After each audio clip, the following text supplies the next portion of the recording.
The sky is black and the rumbling has began. And that's really good because it means rain. And why do I want rain? This happened this morning. The biggest praying mantis hatching I've had all year.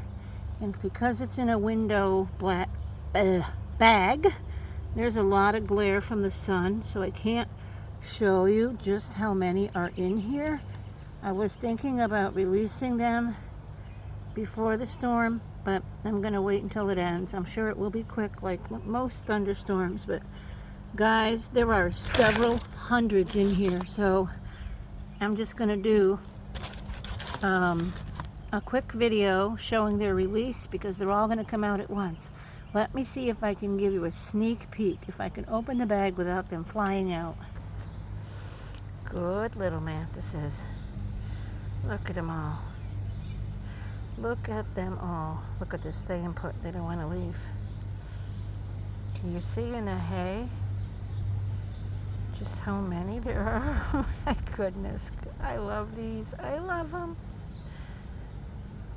And they're pretty darn awesome. Okay, we've had the rain. We have goofy dogs rolling around. And now, run, PD, run.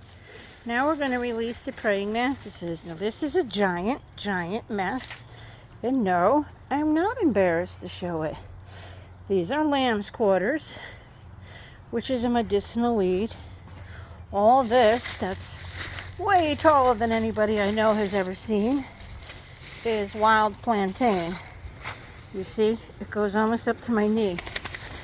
If you ever get stung by a bee, you take a plantain leaf. This is wide leaf plantain. There's also narrow leaf plantain. This is the kind that in the summer it'll send up a stalk and there's like seeds on it, and as kids we stripped it down. If you get stung by a bee, you rip a leaf off, crumple it up, stick it in your mouth, chew on it. Take it out, put it on the bee sting. Within 3 to 5 minutes, the pain is gone, the redness is gone, and the swelling will not happen. This is medicinal, it's healthy, you can eat it. I eat it in salads. If you're not comfortable chewing it, either put it in a food processor, a blender, or even a mortar and pestle, and a little bit of water. It has to be a mash. And then wrap it. Put a Band-Aid, put anything on it. But I think it's great, which is why it is the entire dominating thing between my raised beds. While this area is very wild, we also have, of course, the areas that are doing really good. This is the garlic, and you can see in there the broccoli. I didn't plant that. It came up from last year. And lots of plantain. Over here is a very badly weeded kale bed, but as you see, the kale's not suffering from it. The kale is beautiful. And here's a volunteer sunflower. And you'll see back there, just look at that snow pea. Is that not the perfect snow pea? I think it is. But the reason we're here is because it's wet. It's not sunny. The storm has caused the temperature to drop. So it's praying mantis release time. And because I let this area become so grossly overgrown, there's lots of little tiny insects in lots of little tiny hiding places. There might be some on here. I'm sure there are. I'm walking all over. Just look at these plantain leaves. They're amazing. The soil out here is amazing. I mean, there's comfrey. There's all kinds of stuff. More snow peas with very beautiful flowers. And I don't normally let it get this overgrown, but it's been a pretty bad year. And it happened. So since it did, why not use it to my benefit? So without further ado, let me pause you and go get the critters. We're going to release them all throughout here. I mean, look at this perfect rain sitting on top of a kale leaf. If you were a praying mantis waiting for a meal to come along, would you not use it? or the beautiful dinosaur kale, or any of this Russian kale, or even a snow pea. So let me get the guys. Oh, we also have a volunteer green bean plant, although it's not producing yet. It's in here. Doesn't mind the weeds because there's so much worm castings out here. It just joins in the party. Let me get the bugs. I just thought I would show you what this area is also good for. The high amount of weeds is good for doggy figure eights. Get Petey. Oh, Monty, run. And they don't go in the gardens. It slows them down a bit. Run, run, run. Over this side. Go get Petey. Uh-oh, here she comes. Here she comes. Oh, look at the happy doggies. All right, let's get the critters. All right, guys, before I release them, I'm going to show you this. I just noticed that these lamb's quarters are all curled over, which is not normal. It should look like this. And I looked at it, and look at this. Look at this massive aphid infestation on every one of these plants, weeds. And, well, I should just take them out and burn them. I'm not going to, because newly hatched praying mantises need to eat in their first day of life. Oh, look, just symbiotically, a ladybug is in there. But what I was going to say is praying mantises eat within 48 hours of hatching, and then they eat every day. They have voracious appetites. And there's millions of aphids on these lamb quarters. Here's another one. Look at them all. But yet there's none on my snow peas. There's none on my kale. There's none on my garlic. So we're going to be letting the boogers go right in here where they have enough food to last them the first month. And here's a volunteer cauliflower. Okay, so the bag is open, and what I'm going to do is take out the straw, because there are so many in the straw. Look at this. Look at them already climbing on me. Let's put them right up here on top of. Here we go. There's still one on my finger. Let me try to zoom in for you guys. I'll never be a photographer, but I got some pretty cool stuff to photograph, so I'm still going to do it. And in the bag, there's a whole bunch that have to climb. They're all facing down. Come on, guys. Fred, and Fred, you got to come out now. You're home.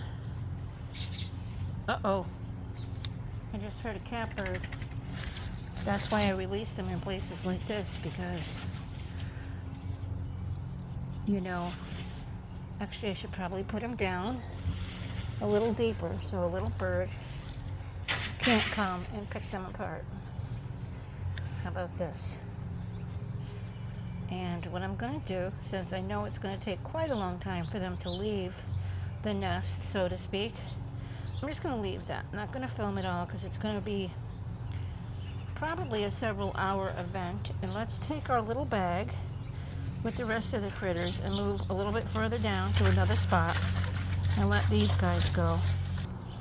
We're facing the back side of the string trellis that supports my snow peas.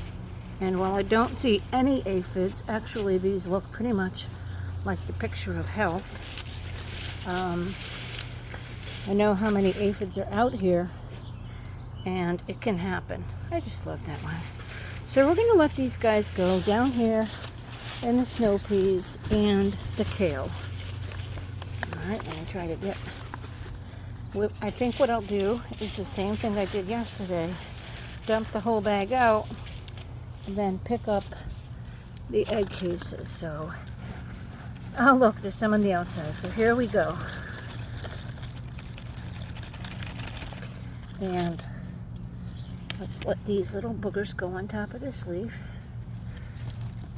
I'm not planning on weeding out here. I'm not planning on mowing.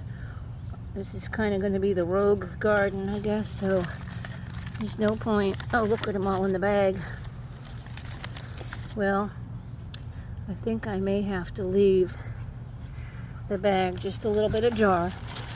Leave it out here for a couple of hours. So I guess the last thing we should do, look at them all. I miss them.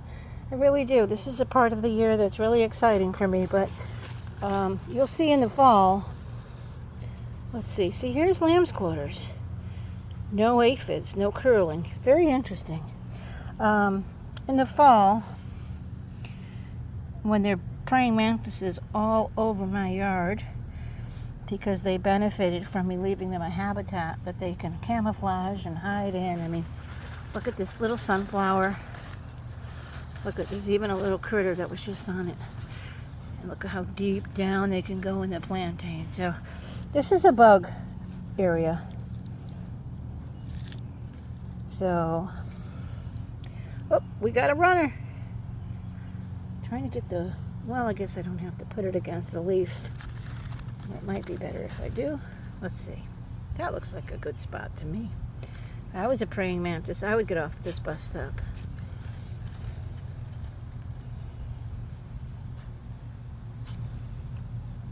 What I was saying is in the fall when there's giant praying mantises all over my yard, because I didn't mow down their natural habitat, I will be grateful for that.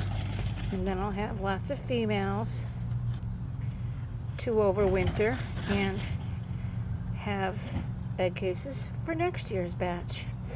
I wish they lived more than one summer here in Connecticut, but this variety does not, and it is what it is, you know? Alright, these guys are not wanting to exit. And it is still a little warm out, so I'm a little reluctant to just leave them. Alright, let's see if we do a little shaky what goes on. Maybe if the top is pointed down. But anyway, this one is definitely not hatched. This one is not hatched. Oh, look, we got a little guy camouflage. Wait, I can't even see it now. It's camouflaged so good. Where'd it go? Oh my gosh, guys, it just jumped out. I'm going to see it maybe when I'm editing this video. It jumped out and went on this dirt, and it was the perfect camouflage. I can't even see it, but look, there's a couple little... Hey, do you think we should get off here? I think so. Looks like a pretty far jump. Yeah, it is, but I think it's a soft landing. You ready? Just another minute. I'm kind of scared. I just got my legs untwisted. But you know, brother, we gotta go. We gotta do this. I know. I'm getting ready. Sounds like me getting ready to dip my feet in a pool for the first time. It's too cold, but I'm gonna do it and like it. Alright, so I just animated the praying mantises. Now let's give them the boost they need.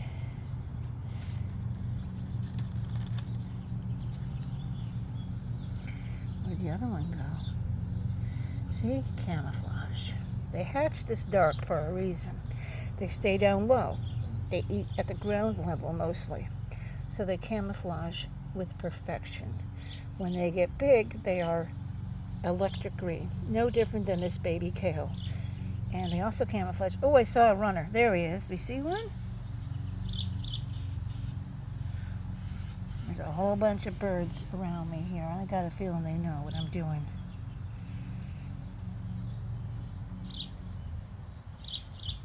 I'll stay out here for a few to make sure that they don't get them. Let's try to put some in this kale. Gosh, I'm shaking the bag, but they are really clinging in there. Look at this. Well, I guess if they're not ready to come out... Nope, I see one. Look at him. Look at his little self. Get out of here, bird.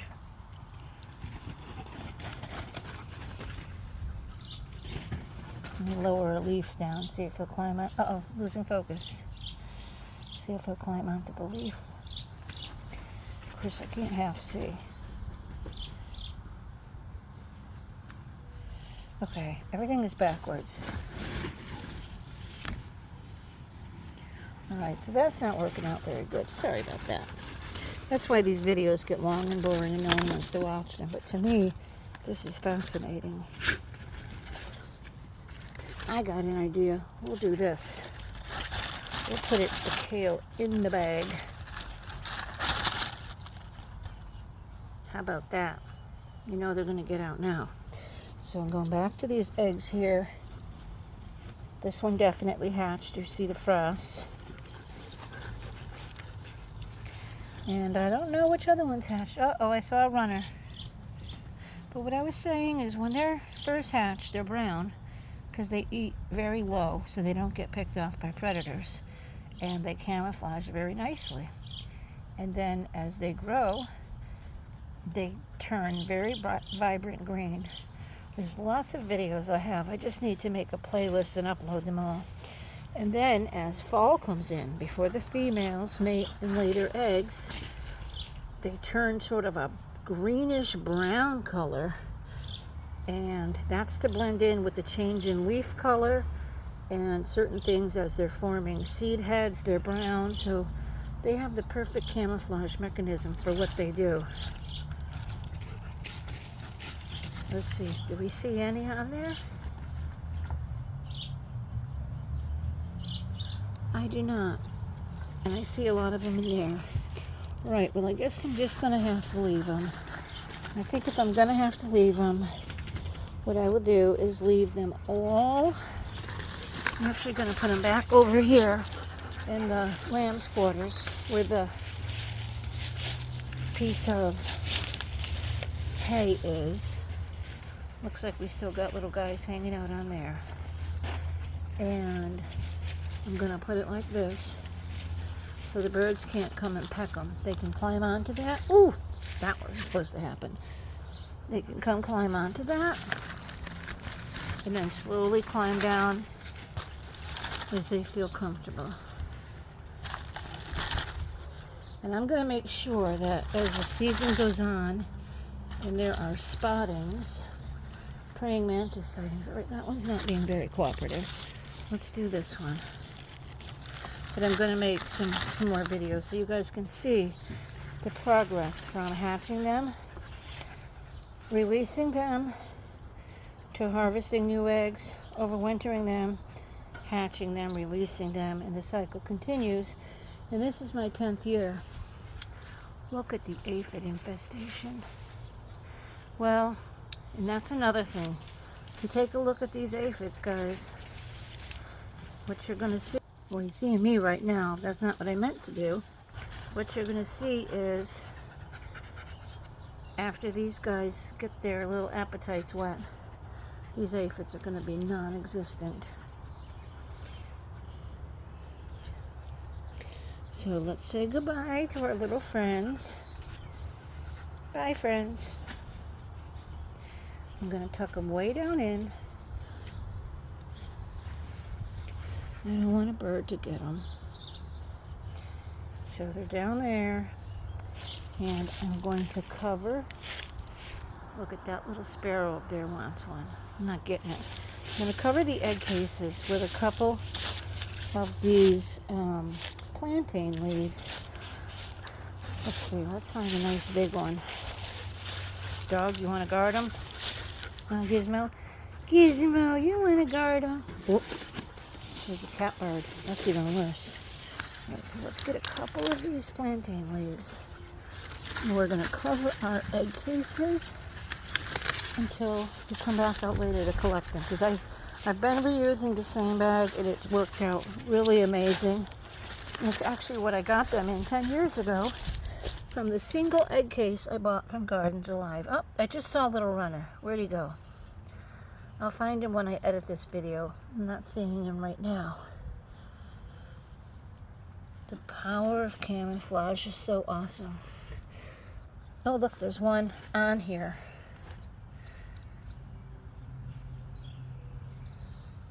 Looks a little... Alright, so we're making a little nest. And there they go. There's a little hole if any more hatch to get out. And from looking at. Looks like something's munched on a little bit of these baby kale leaves, but not a whole lot. Oh, look, we have another broccoli. And another one. And another one. So that's pretty cool, huh? Yeah, that's not kale right there. That's a broccoli. So there we go for today. I have several more eggs, obviously. Oh, look. Okay. Early in the video, I said they send up the long stalks. This is what I'm talking about. These are the things. And as we were kids, those of you who live in this climate, these all turn brown. And when they turn brown, you strip them down backwards and they fly all over the place. That's how you can identify the wild plantain. And this is what you use if you ever get stung by a bee. And trust me, from decades of doing this, it is the best bee sting relief remedy you will have ever used. And if you have this, if you have plantain, get a few leaves, put them in a baggie, and put them in your freezer. And if you ever need them, you don't happen to have quite as much as I do, then you have the leaves. You just thaw them out, and they don't lose their potency. This is the wide leaf plantain. There's also a narrow leaf plantain for you to identify. Not back here, but it's out in my yard, and I'm going to stop and get you that too. If you don't have plantain and you want it, let me know in a comment and I will get you some. All you have to do is pay for the postage and I will ship you a root. Here's another seed head. It is not invasive. It is absolutely not invasive. The reason I have so much is as soon as these form their seed heads, I strip them down and spread them all over back here because this is sort of the wild zone. And you know the other thing I'm noticing right now?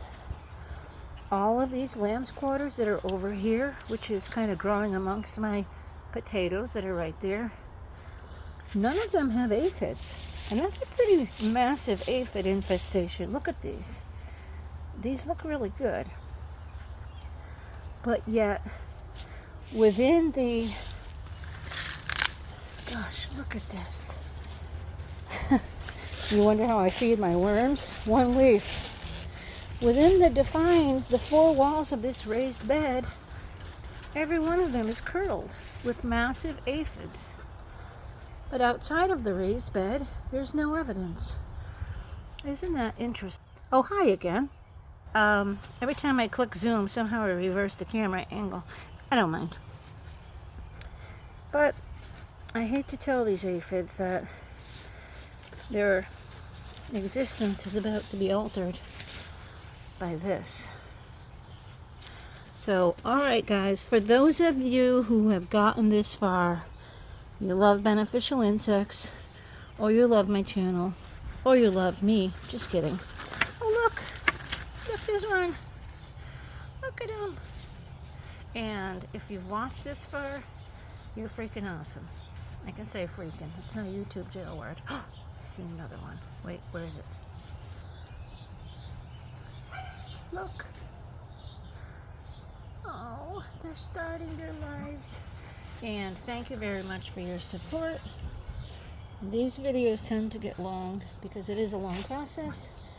And for those of you who didn't watch this long, then I guess you don't see everything that happened, but you watched as much as you wanted to. And I'll say thank you even though you won't hear it because you didn't watch till the end. So, looks like there's a lot less in our bag. So apparently a whole bunch have offloaded over here at the bus stop. Oh look, there's one right on the top leaf where all these aphids are. Oh, it's going to be a field day out here tonight. I'll put the bag back down and I'm going to come out before dark to collect the egg cases. And if I find a narrow leaf plantain on my way into my door, there's a whole bunch of chocolate peppermint over there, I will stop and take a video so you can identify that as well. And again, if you want plantain, I will send you either seeds or a root or a whole plant. I don't care. And it will grow, 100% guaranteed.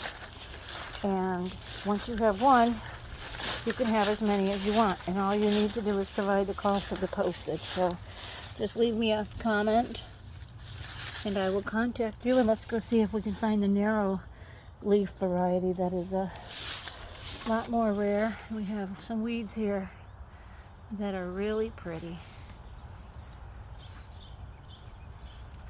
Weeds are not weeds. Weeds are just something that people find to be a nuisance that are really nice. Quick peek at today's progress on one of my milkweed varieties. Look, it's opening. But that's not what I promised. Okay, I found one. Unfortunately, it's on the other side of the fence, and this is going to be very difficult for me to film. Hold on, I need to sit down. Do you see that down there? The very narrow leaves with the little heads on top? That's the narrow leaf plantain. I don't have as much of that, and I don't know why. It's not as prolific. There's actually one right down here at my feet. Let me see. See, the leaves are long. That one over there is really good because it has seed heads on it. I'm trying to film through a little hole in this otherwise fence. But the leaves are much, much smaller, and they're skinny. The leaves almost look like the leaves of a dandelion, but they're not jagged on the exterior. For instance, here's a dandelion right here. You know how the leaves are jagged, but the leaves of the narrow leaf plantain are very long and smooth, and the seeds are set way up high on top of the long stems, whereas I showed you the seeds for the wide leaf or broadleaf plantain that we saw in the back. And I'm just going to show you one more thing. I wanted to show you how pretty my yarrow is. I have only 2 colors. Oh, there's actually 3 colors right here. Red, pink. I think it's called chartreuse or something. I also have white, but the white's pretty boring. And I have it again in this corner with a fence around it because my dogs trample it. Speaking of dogs, there's one about to walk by, and mine are going to go bonkers. So I will end this very, very long video. But thank you for watching.